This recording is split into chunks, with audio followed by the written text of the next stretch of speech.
All right, welcome back to my channel. My name is Carly Stevens, and this is Carly Stevens Books for all things writing, publishing, and indie author life. And I get the distinct pleasure of talking to Deb Courtney today. Deb has a degree in fiction from the University of South Florida. She has been a high-tech project manager for more than 20 years. She's been a freelance writer, and she hosts the popular Write Drunk, Edit Sober improv writing classes, which is kind of how we connected through the Pikes Peak Writers Conference and your connections there. So, welcome. Thank you so much for coming on the channel.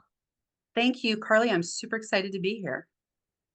Yeah, well, I wanted to talk about something that I know you know a lot about, and that is brainstorming and kind of breaking through some of the creative blocks that we as writers tend to have. So, Absolutely. um, yeah, so I know in your Write Drunk, Edit Sober, which is a Hemingway reference for anybody who is unaware. Yeah. um, in that you have various brainstorming exercises. What have you found to be particularly useful for the people who attend that? Um, so the approach for Write Drunk Edit Sober is all about considering the very smallest pieces of what we do as writers and understanding the implications that they have for the rest of our work, right? And I'll give you an example in a second. But then over time, building a way to look at your writing critically as you're executing it, right? So that you can do the work that you want to do, but do it a little better and a little faster with a little less editing because you're more aware critically of the body of work that you're producing, right? Hmm. So, an example would be, for instance, if your main character is from the location that your story is set in, it's one kind of story. It's going to play out one particular way. If your main character is not from the location your story is set in, right? It's going to play out a different way. That one small decision has a lot of implications for the entire rest of what you write, certain tropes that you can use that you wouldn't be able to use in one versus the other. So, what we do is dig into that small a decision, right? And we spend some time talking about it. And then we write that and then we analyze what we've written. And it's sort of, you're a teacher, right? So, Mhm. I tell you what I'm going to tell you, right? Then I tell it to you again in a different way. And then we do it. And then we talk about what we've done so that it sticks really well. And it's really about building the critical view of your own work and understanding how the small decisions you make play out across the body of your work as you execute it. So, your question specifically is what kind of things work well for people. Honestly, especially when people are feeling blocked, I find that getting them to sit down and do some sort of writing that isn't necessarily the thing that they're blocked on, something that they feel Mm. is not important, right? That doesn't mean it's not important, but they feel like it's not important, loosens everybody up, right? And then you can look at them and say, hey, I know you can sit down and write anytime you want to because you just did. So now let's dig into what's actually keeping you from doing the work on the thing that you are trying to work on, if that makes sense. Yeah, that's fantastic. I've found for myself, I tend to hop around genres a little bit, and it can be helpful if I'm feeling kind of blocked in one genre to go to a completely different one, or one that feels lighter or something. Is Absolutely. it similar I would say it in probably theory? executes, I think it executes the same way for your brain, right? I can't do this work. So if you just go do some other work, that may be the absolute solution you need. For a lot of people, though, they feel like I can't do any work. If I can't do this work, it means I can't do any work. And so that's one of the myths that I bust early on with people who come to Write Drunk Edit Sober is you can sit down and do the work anytime you want to. You just did. So it's not doing the work. It's not that you can't do the work.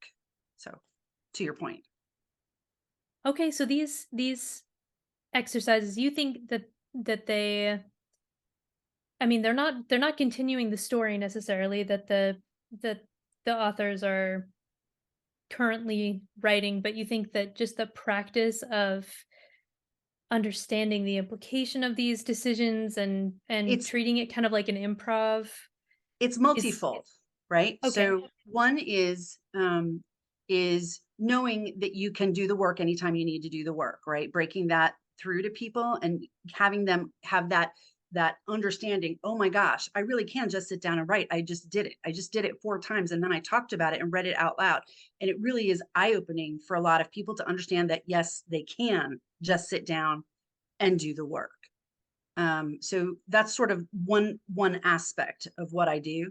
And I point it out to people during the classes. Hey, who in here has said, sometimes when I sit down, I can't write. I can't write on command.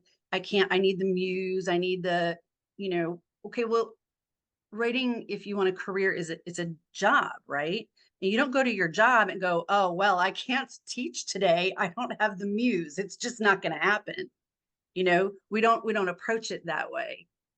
So just that simple awakening for most people that yes, they can sit down to write anytime they want to because they just did. It's a big deal. And the second thing is for a lot of people writing, like writing in a group or writing in different circumstances than they're used to, allows them to produce more easily because like we're competitive. You don't know better words than I do. I can do, oh, you go look at her writing. I'm gonna let me. So that's a second thing. And that's really about habituating people to the practice of writing, right? We don't get good at something until we do it a bunch of times over and over and Mm. over again. So habituating just to that butt in chairs, hands on keyboard, right? So that's like the underlying goal of what I do. And then the critical thinking piece is like the frosting on that cake, if that makes sense. Yeah, why do you think that there is so often that block or that perceived writer's block where people say they can't write? Is it just that they don't have the tools, or is it what have you found to be the most common reason why people feel that way?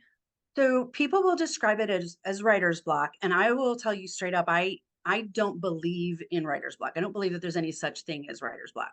What I think we have is some sort of like emotional dysregulation, and it's impairing our ability to sit down and get on with it. And it's different for everybody, but there's some common buckets that that that avoidance, that procrastination falls into. Um, and and maybe it is truly I haven't solved the problem of what I'm going to do in this scene with these characters, but there's a million other things that you could be writing, probably. So that shouldn't keep you from writing anything at all, right? It's not like you all of a sudden there's an insurmountable mountain in front of you and you're just not going to write anymore because you can't solve the problem in that scene. That's not how jobs work either, right? I'm just not going to finish that project. I don't know what to do here. We figure things out. We work around them. We work on something else. We come back to it. We pick at it, right? Um, but for some people, it's that fear of success, fear of failure. What if it's Mm. great, but what if it's awful? What if I put all this work into it and then it's terrible and nobody ever wants to read it? Well, here's surprise, it's not going to be great the first time you write it, probably, unless you're like that one in a million writer who only has to do things one time and nails it. But I'm not that writer. Most people I know aren't that writer. So, just sitting down and doing the work with the understanding that you are going to have to redo some of it, right, is freeing because people, they approach it as book. I'm going to write a book. And Mm. then they go, that's so big and it's so complex and there's so much, and then they get stuck and they avoid, right? And it's that getting stuck in avoiding, that's the emotional dysregulation.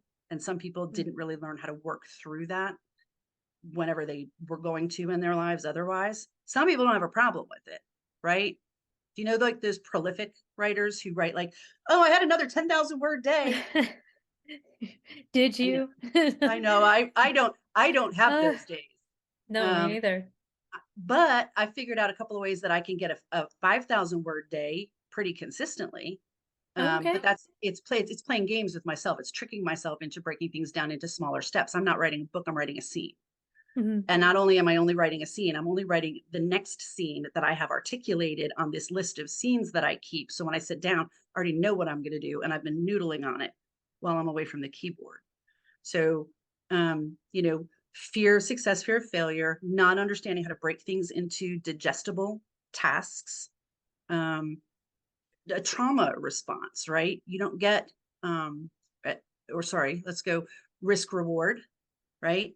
You're going to put a lot of you into this book, but there isn't necessarily going to be a reward. So retooling people's approach so that the reward is I wrote 5,000 words today. And that feels darn good. Not, I have a book and I'm a best-selling author, because you're not going to Mm, get there for a while. That's, you know what I mean? That takes some time. So at the conference we were just at, Barbara O'Neill, who has what, like, I don't know, 40 books, 17 books, a million books, I don't know. But it took her a long time to become the breakthrough that she just became in the last couple of years. She's been doing this all her life. mm. That one book locked her over into international bestseller. It's changed her life a lot too. But it's a grind to get there for most people. Anyway, I need to let you ask questions, I'm sure. No, no, I'm happy to let you talk. You're the one who knows more about this I think that than I some of do. it is kind of understanding digging into your own self and understanding what the basis of the avoidance probably is. Is it because I'm afraid it's going to be a success and I don't know how I'm going to handle that? Is it because I'm afraid it's going to be a failure and that's going to be painful and I don't want that pain? And then I want to be a writer, but I don't want to write because it might be painful at the end, right? There's risk reward problems there, and kind of working through what that is, what your particular flavor of it is, and then coming up with an approach that kind of works around the reasons or the ways in which you personally would try to avoid doing the work. I talk a lot about doing the work. Now we're going to do the work, because that's what it is. It's work, but it's supposed also to be a joy for those of us who feel called to do it. So why would we avoid it? Oh, because we're creative people, and the hubris of thinking that we're changing the world with the words that we write, okay, is immense and awesome. And sometimes we do change the world with the words we write. And so it is a calling that we avoid, a lot of us, because it's big. Understandable that we do it. But the work's not going to get done if you don't do the work. So we got to figure out ways to get around it. That's the book that I had out for this conference, the 21-day challenge, I is was going to bring literally, that up. yeah, is literally, I did it first, sorry, is literally all No, about please. kind of figuring out your particular brand of that, kind of working through, there's a bunch of essays, and it talks about a different way that we undermine ourselves or avoid, and what the root cause of that is. Some of us never learned how to be persistent in particular ways, and we don't know Mm, how to. Some of us fear pain and we avoid it. And the pain is, I'm my age and I haven't finished, all of the amazing things that I told myself I was going to finish by the time I was 22. And it's terrible. And but you're still your age, whether you finished it or not. Now you can move forward and finish it anyway. So it's about being positive. It's about approaching things from but what can I do now? What am I going to do now? Let me get to doing the work now. Um, because that's really what we have, right? And not being negative and not beating ourselves up about it, because we do that a lot too. I find it interesting that I was expecting this. I don't know exactly what I was expecting. Lots of helpful tips about brainstorming and all of that, but it sounds like so much of the root of when people get stuck and they need some of these exercises is introspection. Like we need to understand ourselves and our own process and the things that are holding us back as individuals before we can even use those things to best advantage. I'm a So that's fan of that fascinating. approach. I mean, I can give you, a million sort of like, I don't know what to do with this scene.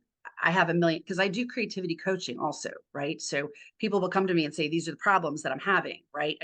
My middle is all muddy and I don't know how to work through it. Okay, well, let's deconstruct, what the threads of your story are. And I coach people through learning the process of writing, because again, it's not that they can't do it, it's that they don't know certain pieces of the process. And to me, like the underlayment of the 21-day challenge is understanding the process of ourselves. And if you make that paradigm shift into understanding your process, right? And then also you understand the process of writing, the different mechanical things that you have to execute with this beautiful story and these wonderful characters, right? Those layer on each other to, like, nice, maybe not smooth, maybe not uninterrupted, but smoother, less interrupted, and better writing overall, in my estimation. So yeah, I mean, there's a process to us. You have a process for your writing, and it may be I don't do it at all during the week, but I do it on Saturday for 6 hours, or I scribble on notes on the back of envelopes while I'm in line at the bank because I want to write every set. Everybody's got a way. So, like, if you think through it, like, what's your process overall? Oh my gosh, it's fairly chaotic and it changes from book to book very much. For my initial series, the Tanyuan Academy series up there, Mhm. I just made a whole bunch of notes and then I pretty much drafted each one in successive summers because I was working so much during the school year. Sure. But then with some others, I needed to do a lot more research and it was a lot slower. And I recently uh, wrote a novel in 3 weeks for the first time, and it Wow, was a that's different impressive. genre, just easy. I discovery wrote that whole thing, but I've plotted other books down to the scene. I mean, I have to kind of reinvent myself for almost every book And that I here's the write. So I'm thing, still figuring out my process. All that to say. but that's okay because you have an approach, and the approach is I will adopt the style that works for the project in front of me, right? So in project management, you have methodologies. Okay, so you might use waterfall, which is everything is done in a very specific order and it's very regimented. Right now, we're having our idea. Now we're gonna gather our requirements. Now we're gonna build our product. Now we're going to test our product. Now we're going to fix whatever we need to. Now we're going to release. It's very rigid in steps, right? And some projects call for that. Other projects call for more agile, right? Approach. It's actually called agile or scrum. And we're going to pick different things out of this pile of things that we need to get done and exit. And so having that's not chaos. That's picking the methodology that works for the project in front of you. That's encouraging. I mean, different things have worked for me, but it's difficult because I can't necessarily say, "Oh, this is how you write a book," because I don't know how you write a book. I think you, I've but just managed to write some. the way that you write a book is word by word. Mhm. That's how you write the book. Yeah. And that's a it's a play on bird by bird, but there's a book of that Oh, title. I I can't. have that literally sitting right Oh, just off yay! stage here. That's a huge lesson. And also understanding that, this is when I bring my project management background to bear on writing, right? Project management is Everything process. you said, it totally made it sound like you are a project manager. You're used to, putting things into steps and encouraging people to But here's the thing, a lot execute of things. people, they know how to do it when they're making coffee, right? These are the steps to making coffee. And if I said, what are the steps to making coffee? How do you make coffee? And you're like, okay, well, you have to put the carafe in at this time and you have to put the coffee in. Like, that and you've internalized that's a process. Everything's a process, right? Mm. Go walk to the car, start the car, drive to the store, do the grocery shopping. There's a process to all of those things. There's steps, you follow them. If you screw them up, sometimes if you're driving the car, something bad happens, but we do process all the time. But people approach book as book. They don't approach it as process at the end of which I will have a book. And so one of the coaching things that I do is say, okay, calm down. You're not writing a book tomorrow, right? You're writing these 4 scenes that we discussed, and that's all. Just do the next thing. You're not, you have to do the whole thing right now. Just do the next thing. And so breaking things down into digestible pieces, is not being able to break things down into digestible pieces can create a lot of problems for writers, right? Because they sit and they look at the cursor or the blank piece of paper if they're writing longhand, and they're like, I don't know what to do next.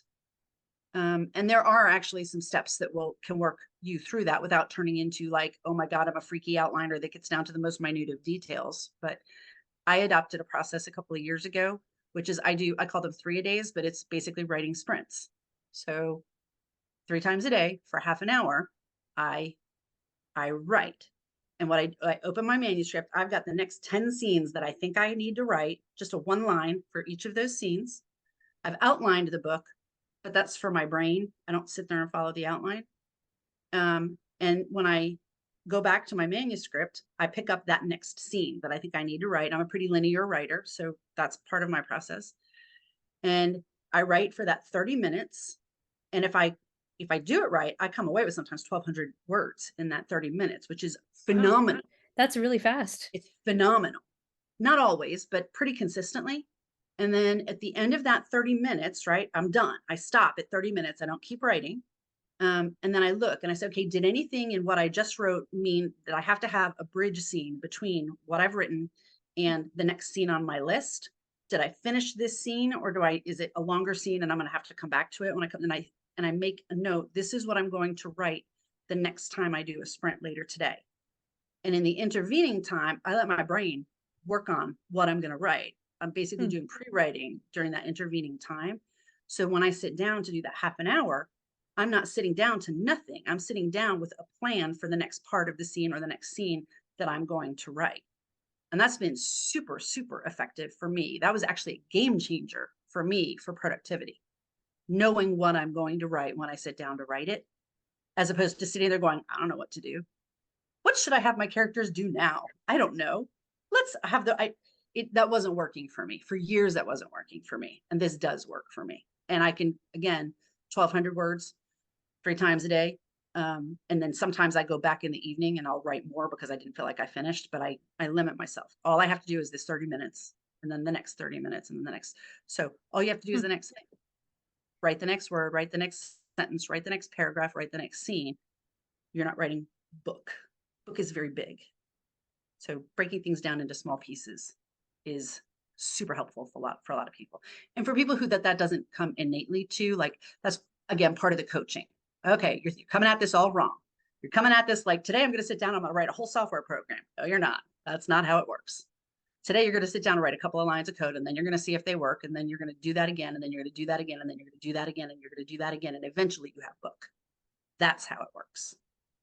Right, it's So more the practice, the consistent practice of writing that will eventually end up in books. absolutely.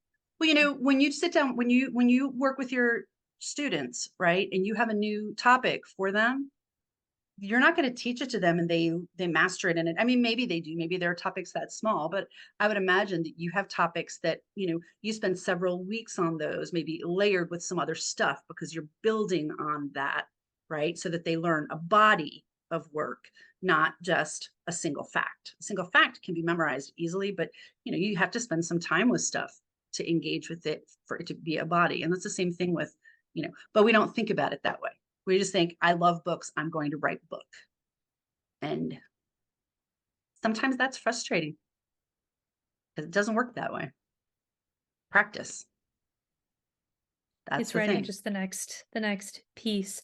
I'm wondering if going back to your breakthrough, I forget what you called it, the 3 rule of rule of 3 or something. Just the idea of doing Oh, those the 3 3 a days. sprints, Oh, 3 3 a days. days. 3 a Yeah, days. so how long in between each sprint do you take for to mull over your It ideas and generally for me, if I'm consistently doing 3 a days, it's a couple of hours. And so one of the things I found is very effective for me is if I have a little team and we try to align, like today we can sprint at 10, 2, and 4:30. And then we're all there and we all sprint at that time. And then we just, put a note. We have a chat window running concurrently with that. Okay, 1, 2, 3, go. And then I'll report back. This is what I got. And it's just a raw number, but this is what I got. And that's sort of an accountability thing for my like tight in writing circle. Because we help each other move each other forward. Right. Today I don't feel like writing, but I'm obligated to be online at these times because I committed to it. So I'm going to get my butt in the chair and I'm going to do it because I'm not going to tell them I'm not doing it today, ladies. I don't feel like it. The muse is not there when I talk so much about, not believing in that approach. So yeah, 3 a days. But accountability, having people who check in with related to your writing, your small accomplishments, to celebrate your small accomplishments. Today, I didn't think I was going to get any writing done, but I managed to write a whole scene and it's probably going to have to be rewritten, but I did it. check that box. It feels good. And sharing that with other people feels really good, especially when you're motivating each other and everybody checks the box as sort of a team Mm. exercise. So I recommend that kind of approach a lot to people. Find someone that will work alongside of you. You become each other's cheerleaders because writing is super solitary. I was going to say it is such a solitary profession or passion or hobby or whatever it is. And it seems like some of the success of Write Drunk, Get It Sober and some of your ideas in the 21-day challenge are magnified by the fact that it isn't just one person, it's a group of people who are encouraging each other, um, which Only which you I are gonna love, but it's only you are gonna write the words that make your book what Mhm, it is, right? But having people, you have colleagues at your job. We have mentorships. We have all these things that we do. Work is not a solitary endeavor for us. Work is a process that intermingles us with other people, and there are interdependencies. And hey, can I run this by you? I'm having this problem. And gifting ourselves the ability to approach any part of a creative endeavor, gifting ourselves the ability to do that with other people, right? It doesn't mean that we depend on them to get our work done. They're not writing our book for us, but it makes it feel less lonely. And you are able again to celebrate those small successes. And that is, it's a very positive feeling and it's self reinforcing. So one of my approaches is to remove the negativity from what we're doing. And what I mean by that is I was going to write 5,000 words today, but I only wrote 1,000 words. I'm a failure. No, you're not. You wrote 1,000 words. 1,000 more words got done. Move on. Pick it up again tomorrow. Gift yourself with colleagues. Gift yourself with empathy for your own, for your own. Treat yourself how you would treat somebody else who didn't meet a specific goal, and become a cheerleader for yourself, not a negative, morose sour grapes, because that negativity feeds on itself and it presses us down. And it's another reason why we avoid writing, why we procrastinate writing, is because we're coming to the words with all the negativity for all the things that we've said to ourselves, punishing ourselves for not having done more, not having done better, and not being finished already. And if you remove all that stuff and gift yourself with the collegiality that you can have if you want it, it becomes a little place of magic where you're getting dopamine hits from the small accomplishments that you can make, even in a half an hour of writing. It's an that's approach. that's beautiful, and one of the things that was so impressed by when we met in person, I guess it was last month. Yeah, it was about a month ago. About a month ago. Was just how much of a champion you are of other writers and how encouraging you were to everybody there, whether or not they were published or they had even finished their first book. You just have such an obvious love for the creation of these words and these worlds and these stories and the authors who are trying to get those out. So for anybody Yes. who wants to like connect with you or find you and your work, where could they do that? So I actually have a website that's going live probably momentarily. We'll see Oh, some final changes. You can feel free to give my email address out if you're comfortable with that. People can email me and ask questions. I'll do a free 20-minute consult with people who are struggling with creativity issues.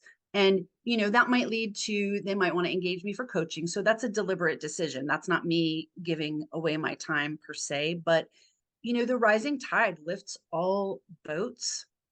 And I guess here's the thing. What we can do is magic. Human beings don't get very much magic, right? But we can make something out of nothing.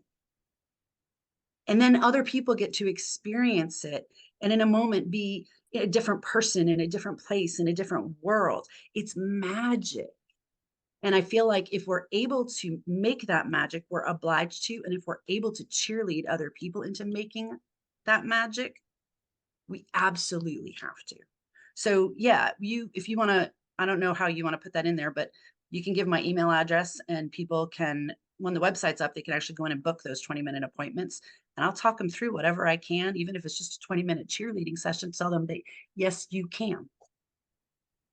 Okay, yeah, I'll definitely share that since you gave your permission. So all those links will be down below. I'm gonna sign off for now. Make sure to check out all things Deb Courtney. Like this video if you like it, of course. Subscribe for more videos like this. So until next week.